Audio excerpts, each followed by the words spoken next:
Hello everyone. The Rich Man and Lazarus. In Trinity World, it's usually argued that this is a literally true account.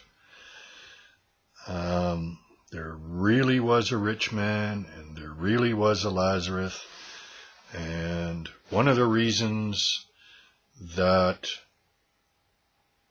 they believe this was something that actually really happened is because Lazarus is named.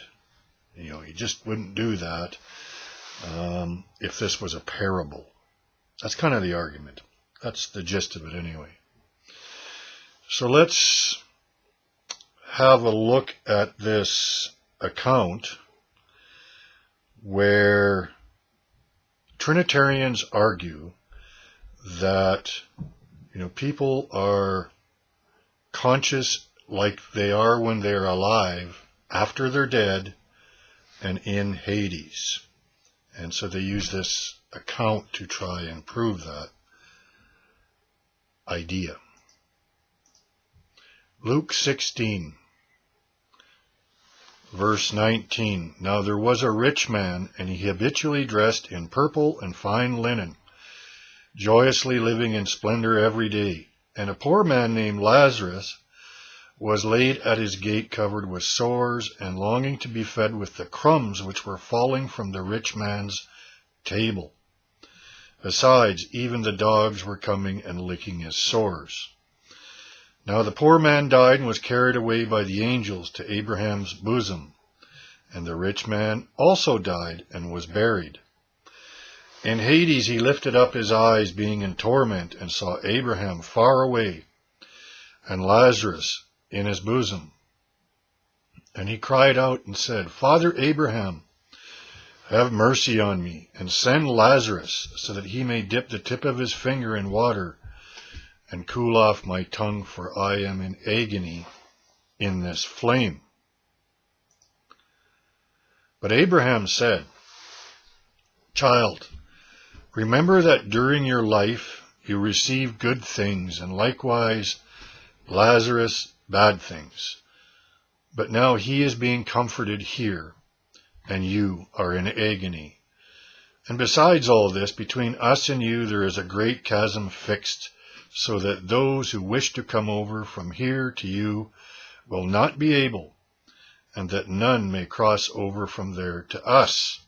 And he said, Then I beg you, Father, that you send him to my father's house, for I have 5 brothers, in order that he may warn them, so that they will not also come to this place of torment.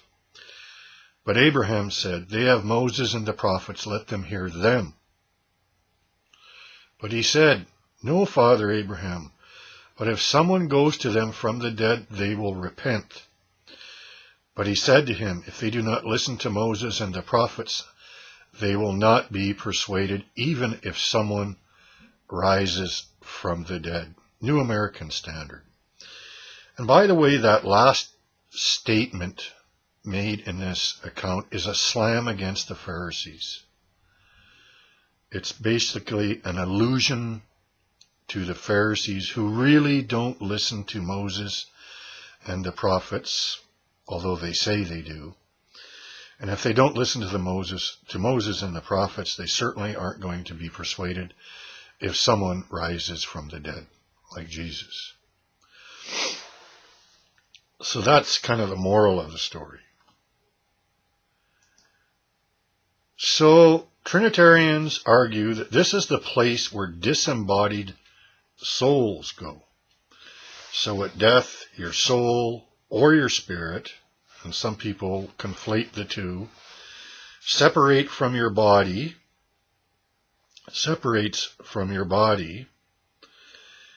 and goes off to Hades or Abraham's bosom. Now, some Trinitarians will think Abraham's bosom and Hades are 2 different places, and others will kind of follow Josephus, and Abraham's bosom is like one side of Hades, the good side of Hades versus the bad side of Hades, where the rich man is. In any case, it's almost always understood to be this realm of disembodied souls. No bodies, just souls. In Trinity World, Hades is a realm of disembodied souls. At death, souls have separated from the body, and the souls go to Hades. Bodies are buried in the grave, or in their graves, but their souls are somewhere else. Hades. Only disembodied souls are in Hades, not bodies. Bodies are in the grave, not Hades. And so you can see the problem here with the Trinitarian claim. And he cried out and said, Father Abraham, have mercy on me and send Lazarus so that he may dip the tip of his finger, that's a body part, in water and cool off my tongue, for I am in agony in this flame.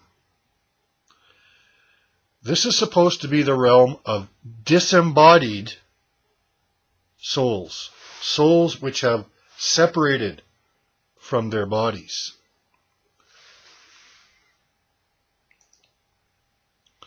Here's another one from Numbers 16. Korah's rebellion. But if the Lord brings about an entirely new thing, and the ground opens its mouth and swallows them up with all that is theirs, and they descend alive into Sheol. Sheol is the Hebrew word for Hades. You can see that by just checking the Greek translation of the Old Testament, which was translated by ancient Jews before Jesus was born. And they would put the word Hades in here for Sheol. And they descend alive into Hades. Then you will understand that these men have spurned the Lord. As he finished speaking all these words, the ground that was under them split open, and the earth opened its mouth and swallowed them up, and their households, and all the men who belonged to Korah with their possessions. So they and all that belonged to them went down alive to Sheol, Hades, and the earth closed over them, and they perished from the midst of the assembly. So the earth opened up, and human bodies and all their furniture and belongings went down to Hades, where we're only supposed to find disembodied souls. Do you think Hades might just be that region below the surface of the earth? And that's why it's associated with the grave? Again, in Trinity World, Hades is a realm of disembodied souls. Souls have separated from the human body and went to Hades. Bodies are buried in the grave, but their souls are somewhere else. Hades. Only disembodied souls are in Hades, not bodies.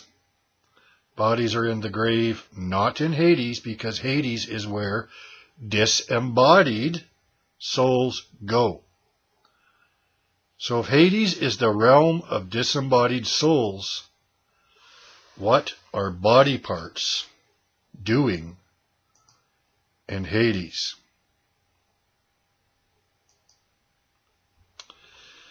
Trinitarians insist this is not a parable because Abraham's named, Lazarus is named, and they're saying this is literal account.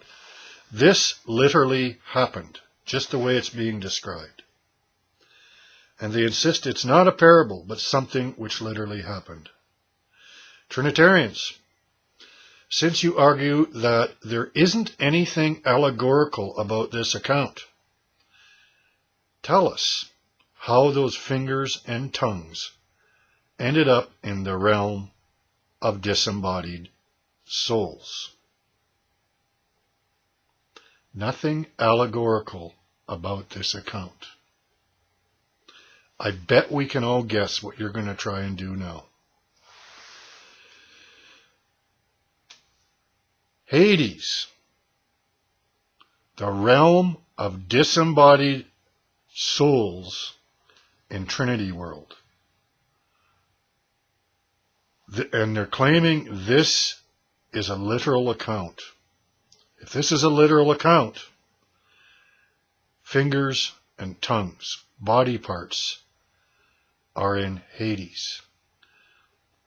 If the soul of Lazarus separated from the body of Lazarus, what is his finger doing here? If the rich man's soul separated from his body, what is his tongue doing here, Trinitarians who say this is not an allegorical account, but something which literally happened? Trinitarians, you got some explaining to do.